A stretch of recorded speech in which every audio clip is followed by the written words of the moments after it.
طریق تلویزیون میبینیم معلوم و معروف است. استاد صنعت تاجیک خیرالدین بازار در خدمت شما بنده های خدا. سلامت باشی برنده خشده. السلام علیکم مهمانان یار و دوستان.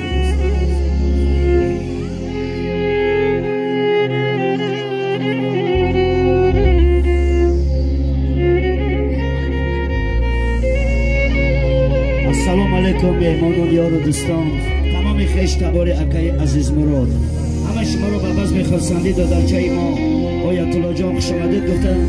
به همه شما سربلندی آرزومندیم، در امان خدای مهربان باشید.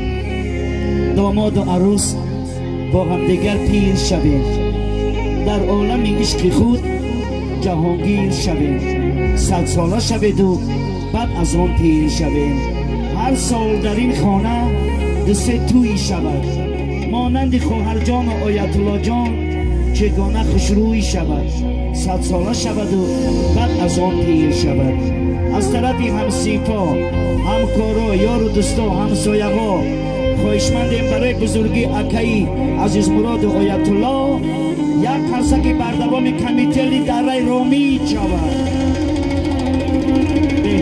بهترین قرصه ها با تشبوسی بابای بابشان به اینجا حضور آمدیم. از نام بابای بابشان به این شبکه امروزه آیت الله جان عمر دراز سربلندی آرزومندیم. خدا نگهبان ما و شما. در اینجا می نگریم مادر جانا، اپا جانا، خواهر جانا آمدیم برای بزرگی مادر جانا. سرود اول در وصف مادر، بعد به رقص بازی. ما در خدمت شما ای بندگان خدا.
مادر، بیا برای بزرگی پدر و مادر که ستون خاندان ما و شما پدر و مادر است.